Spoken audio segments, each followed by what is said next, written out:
So before we get started with the actual Zipforms, I want to just talk a little bit about what to do before you write an offer. I think this sheet is also in your locker room book, so you've got it already, but and here's how this kind of came about. You guys all know about my purple book and how that book came about. And this was this form that this was the instructions that I couldn't ever find, and I finally said, enough, I need this. I don't know what to do. When I was supposed to write an offer, right? What am I supposed to do? So here's what we do. This will be a very handy checklist for you. Call your broker and advise that you're writing an offer. Sometimes you even know that your client goes like, I think this is the house. I think we're going to go look at the house, right? If you know that, you can call your broker and say, I'm showing a house this afternoon, and I think my clients are going to want to make an offer. And that way you can find out where your broker's at and are they available and all of that and all of that. It's very handy.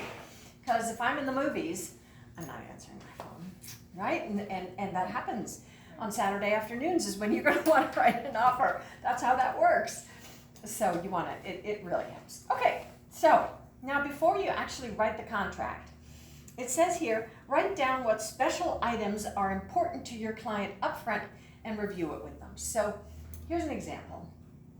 You're showing property, and this is the house.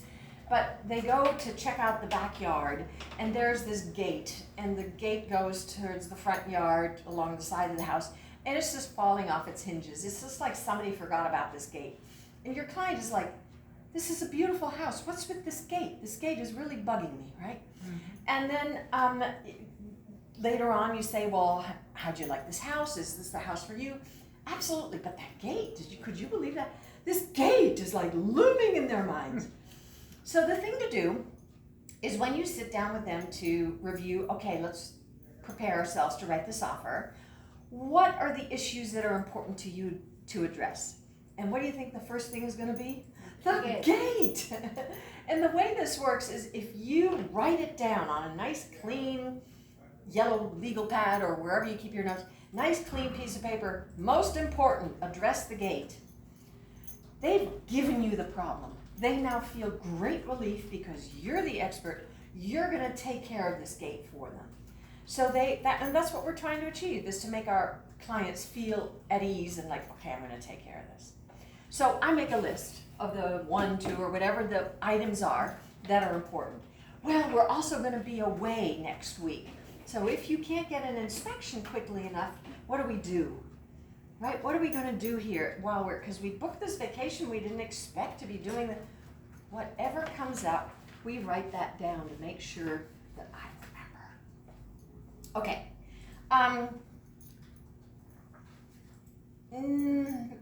So now you've had this conversation, you're going to have to do a CMA with your clients again. It doesn't exactly say that here. It doesn't say that. Pull comps. Pull comps. I wouldn't necessarily pull the TMK in front of them, but I might just look at the TMK and say, let's see make sure everything's permitted and make sure you can see that, right? Where do you do that? Right here. This is the tax record. So this will, and of course you can get to the tax record most easily from the listing itself, right? There's that little button underneath there. But the permits, you have to look up in here. So that's what this is for. You can literally put the tax record in there and all the permits will appear. So you can review that with them. And then you're going to pull some comps. Now, if they've been looking for a while, these people are probably more educated about this price range than you even are, because that's all they're looking at, right? So people will be pretty clear and say, well, this is our dream house, but it's a little high on the high side, right? And so now there's this conversation. So pulling the comps again and using the comps either on a screen, like if you have them in the conference room, and you can pull it up on the screen and you can look at the pictures, right? Because it's about the quality of the property, isn't it? That's, is it approximately the same size? It is approximately the same size of land, and even that, 2 acres versus 3 acres, might not be such a big price difference. Are you pulling only sold, or are you also going to look at pending and maybe actives? You would look at everything Okay. because they're competing with the actives, right? Okay. So in order for you to do a CMA, a comparative market analysis, we use all three.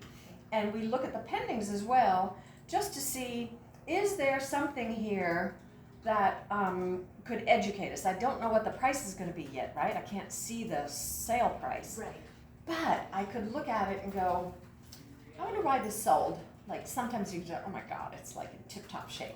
Or the other way around, like, oh my God, somebody got a bargain because it's much bigger or whatever it is, but look at the condition it's in. So they got a bargain and they're gonna fix it up for $200,000, right? So, And if it's pending, there's nothing to stop you from calling the agent and asking what's, you can't, no, you can't do that. Why would they reveal that in case it falls out? Okay. got it, oh my God, you just went there all by yourself, that was amazing, that was gorgeous. That's exactly why we don't call the agent, it's Okay. not, we can't, right? They're Okay. not gonna reveal that. Unless, it's been pending for 60 days.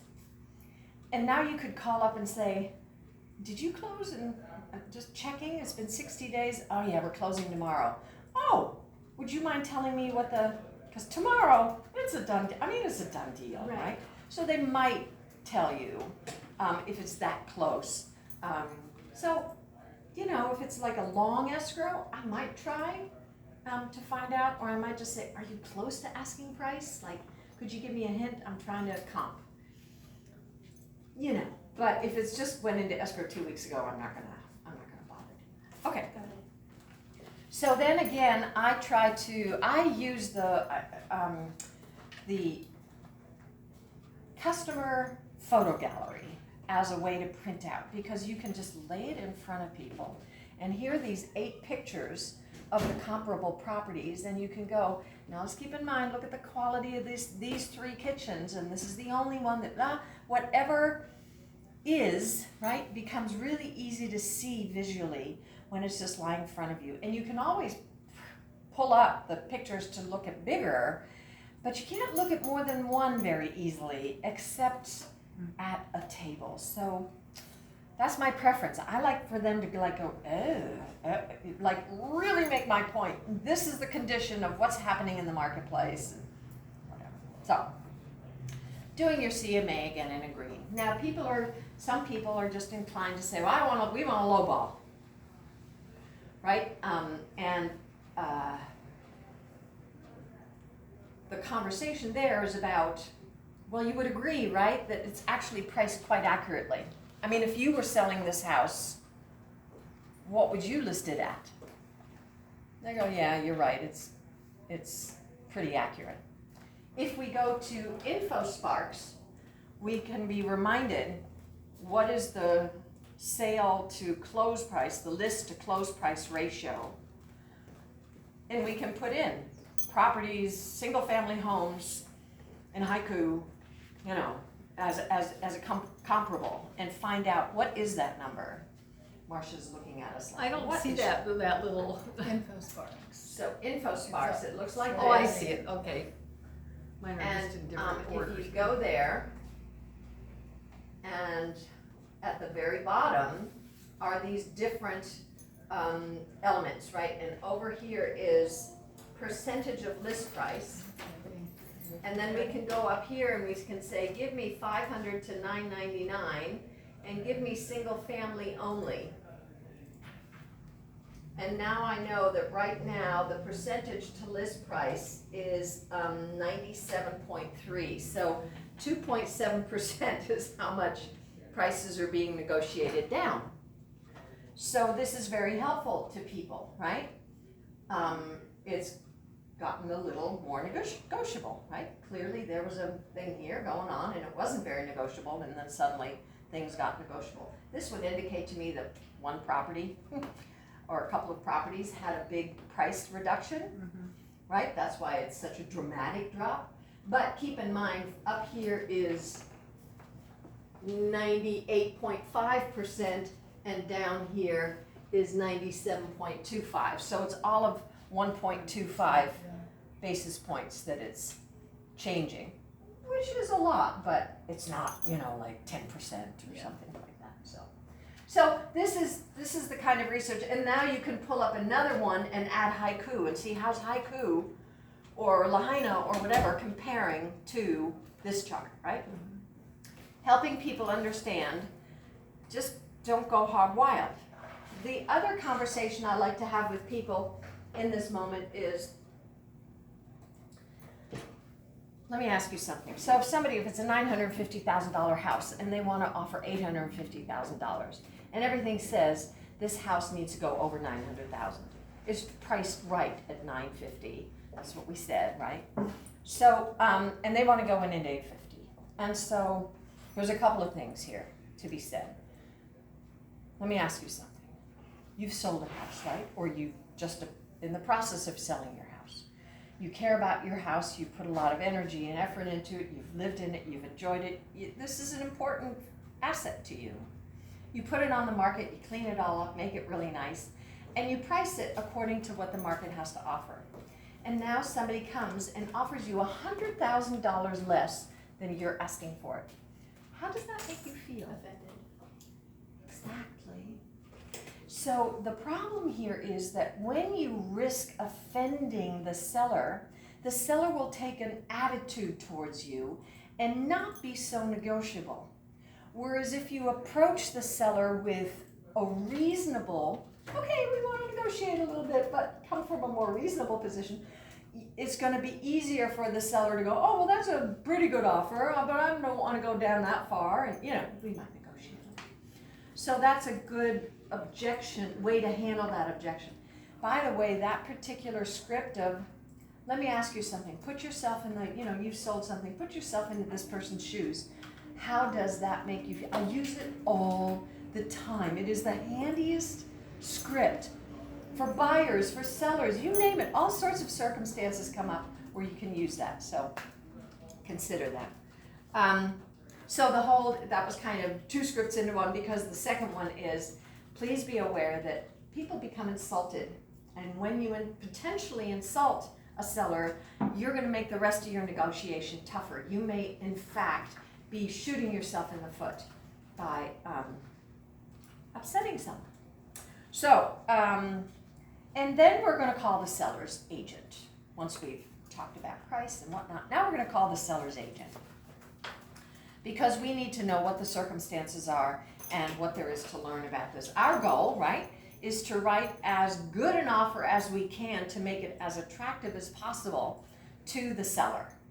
I mean, our ultimate is to just get the seller to approve it, right, and to agree to it. So the first question we need to know is the seller entertaining another offer, or is one expected? Why do you think that's important? How real they get about the price they're willing to offer. Does that change the price you would offer? Maybe, and how you offer, if you use an escalation clause, and then the urgency of getting it in, ASAP. Lots of questions get answered, right? By if the agent says, yes, we already have an offer. We already have two offers on the table. So if somebody says, yes, we already have an offer, or a second offer on the table, two offers on the table, what's your buyer's choice? Put it back up. No. Oh, there's two offers on the table, two offers being considered. So what would be your buyer's choice here? What would be a reasonable offer? Closest to the price. Closest to? Asking. Of asking price. Actually, you don't have much choice but to go to asking price. Because now you're playing this guessing game, and in order to compete, unless the asking price is so far afield, and now they're making everybody guess, right? And everybody's doing their own CMAs of, well, I think this is $950, not $1,050,000. So let's offer $965, right? But so now everybody's guessing, and that happens sometimes. But usually bidding wars happen, or they're called bidding wars, but they're really competition to get into contract, happen when a property is priced well. And a lot of people go, that's the right price I want, and it shows well and all that good stuff. So we really have no choice. I'll give you an example. I listed a condo on Sunday. We thought Jeannie and I thought we listed it kind of high. We were really pushing the envelope here at $469. Buyer came in with an offer at $420, and the seller rejected it. Didn't want to tie it up with a counter offer because now you're in this space, right? No, just rejected it outright. They came right back at immediately. And why? Because she called up and she says, have you got another offer? I said, well, I'm expecting one. Whammo, straight to asking price. So I'm just sharing that with you, as that's really, you almost don't have a choice at that point, unless you know it's grossly overpriced. So finding that out is really important. Does a seller have a closing date and timing needs, right? We want to know if the seller, oh yeah, this is an old lady, and it's going to take her a while to move out. She would prefer 90 days. Well, my buyer can't do 90 days, but maybe we could do something. Maybe we could offer to help pay for her moving expense or whatever. So we offer her $2,500 over what we were willing to offer, or $5,000, just to tell her we're offering you some extra here above asking price to facilitate an earlier. I mean, you could, right? Nothing's stopping you. Does the seller have any special considerations to be included, additional inclusions or exclusions or repairs? The seller might well say to you, oh yes, the side gate is a mess and he's having it replaced. I go to my yellow pad and I said, seller is replacing side gate. Now I know. Okay. Is there anything else the seller's going to do? Well, you know that chandelier that's hanging in the 2-story high hallway there? I mean, yeah. He goes, well, they're going to leave that. Okay, so that's an inclusion. Okay. Anything else? Yeah, the pond in the back. They're actually going to have that taken out. They want to take that with them. They're going to take the pond? Okay. Now I might not be giving her an extra $5,000 because now I'm going to say, you're taking the pond, right? So now we might want to, so we can come back, I write it down, and the buyers go all up, what do you mean she can't take the pond? That's totally like gorgeous, it's built in, you can't do that. So we might ask for the pond, right? You get where I'm going. If you don't ask, you wouldn't ever know, and now these things are either not addressed or they're vague, or you get a counter offer. So best to know these things up front. Does the seller have an escrow company? It is the right, legally the right of the buyer to select the title insurance company. Title insurance and escrow are married here. So when you choose a title insurance company, you are also choosing an escrow company that's going to handle the escrow. More and more sellers, because the only way that escrow companies can try to get people to use them is to work with sellers and offer services to listing agents and work with them and help them. So listing agents become a little beholden to an escrow company and say, won't you please use Sally Smith at Fidelity? Your buyer has a right not to. So this is worthy of a conversation. If your buyer says, I just had a closing with Old Republic in Sacramento, I want to use Old Republic again, they're giving me a discount. First of all the other escrow companies will honor a discount. So if that's true, Fidelity will give her the same discount that Old Republic would for having had that closing. So just be aware of that. If it's only about the discount and it's okay with her to switch to somebody else, now you're making a little concession, right? You're giving them something. So you could consider that. I have had clients who've said, absolutely not. I don't want to work with that title company. I want to work with this title company. Okay, and it's your buyer's right. I'm going to call the listing agent and talk about this because I don't want the listing agent to come and counter me on the escrow company. This is really between the listing agent and me, right? This is really up to us. So let's not get into a quibble about escrow companies. Let's settle that. If I call the listing agent and say, is it really important to you to use Sally over at this company?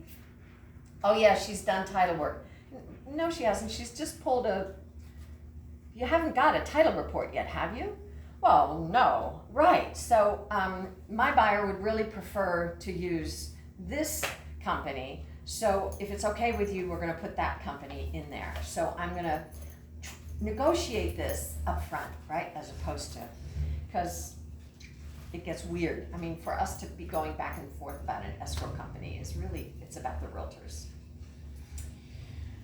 Next, okay, so other than that, there was, I had another thought, but I can't remember now.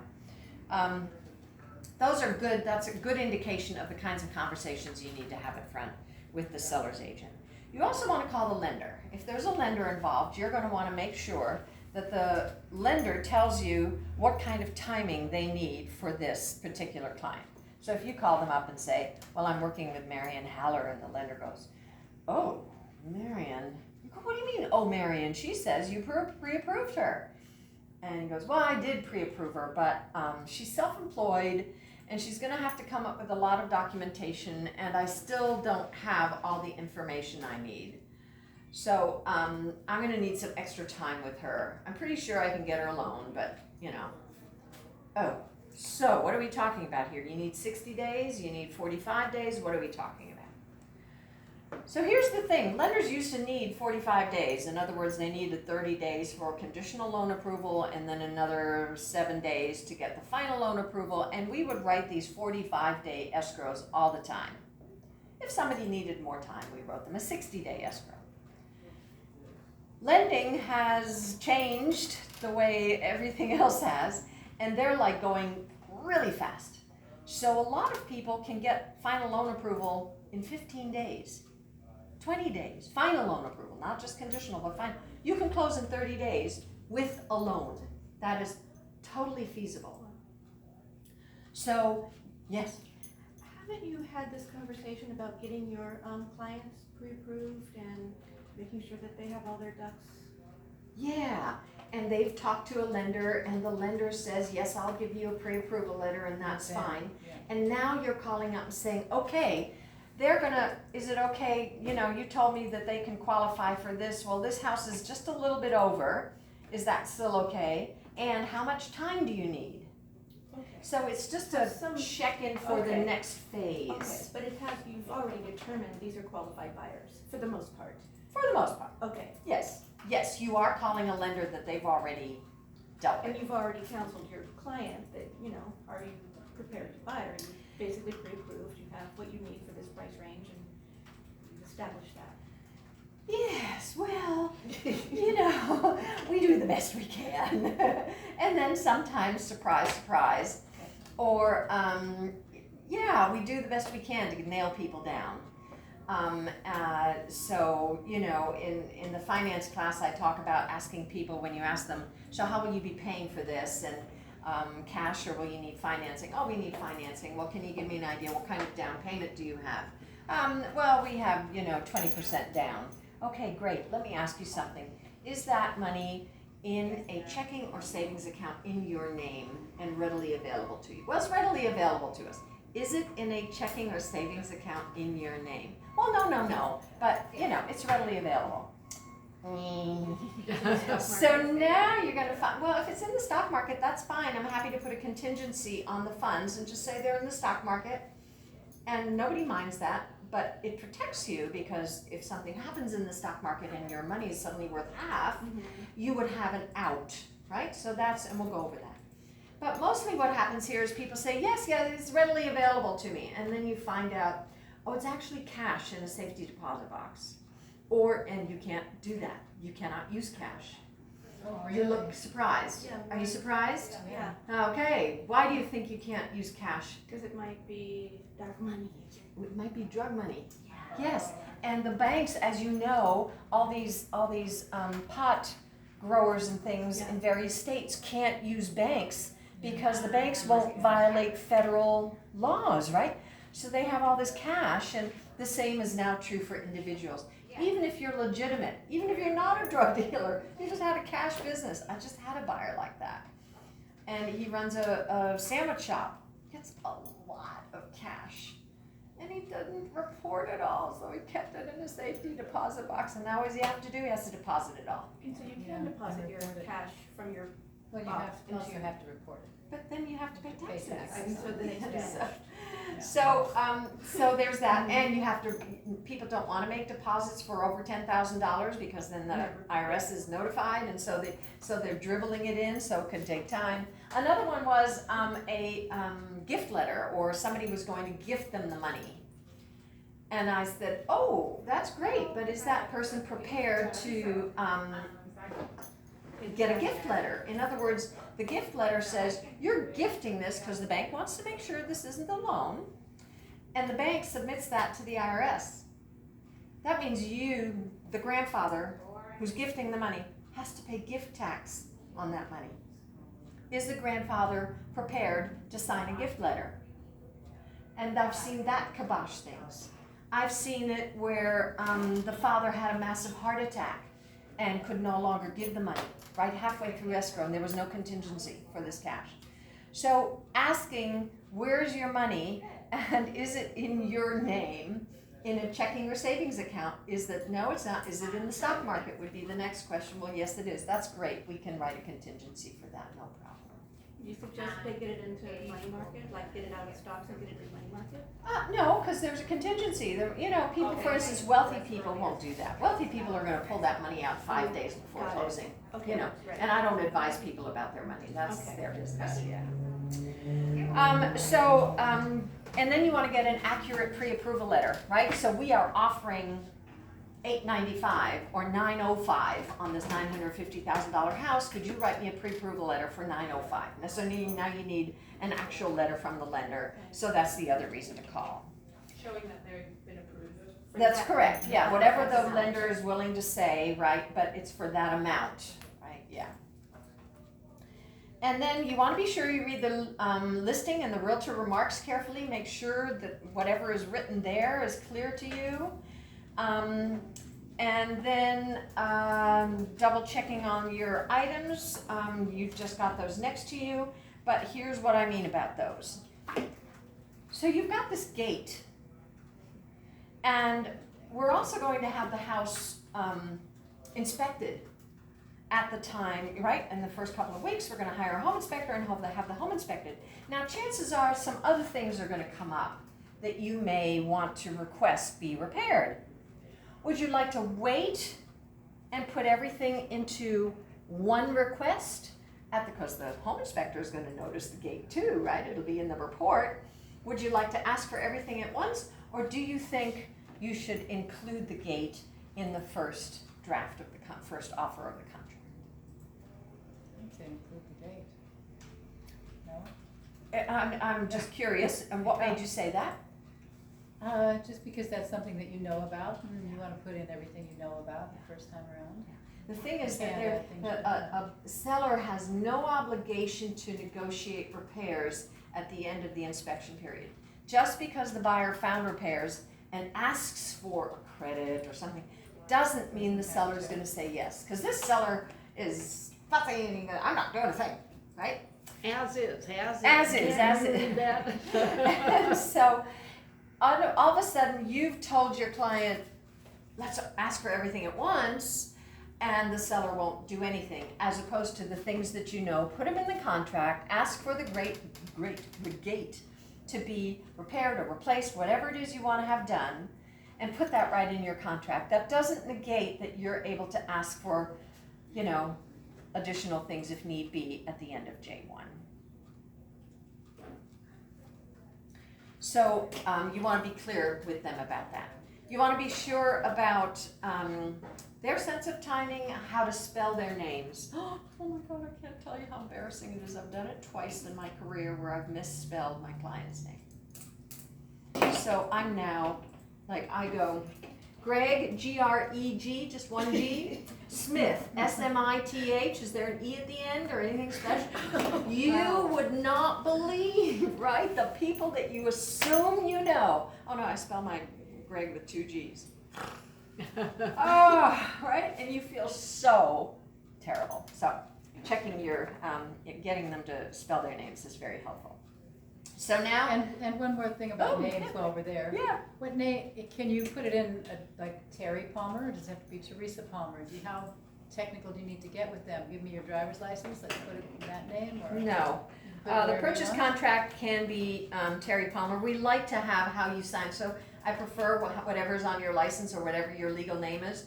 However, Escrow is gonna ask you for your legal name, so there is a stopgap, but we prefer a legal name. Okay. So I prefer Teresa and, whatever your full name is, and put that in there. And some people wanna spell out their middle name, and we go, look, you're gonna have to sign about 40 times for your loan. Yeah. You're better off putting B instead of spelling Barbara out every time, right? So if you start with just the initial, you can continue with just the initial.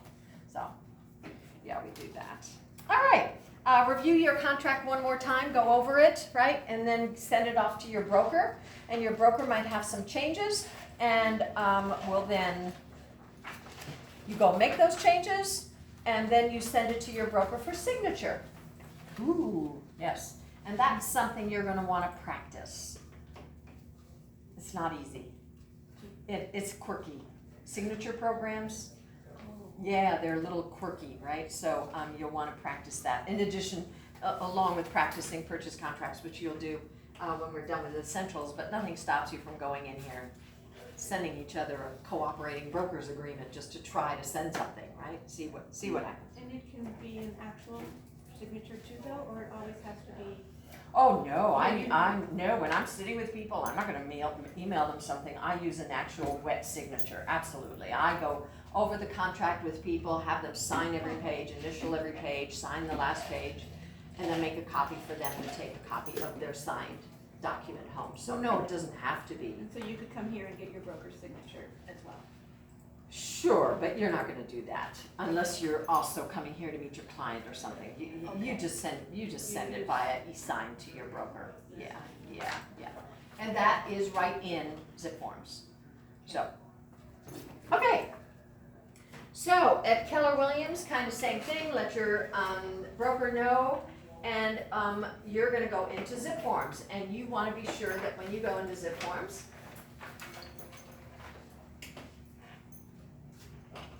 follow along.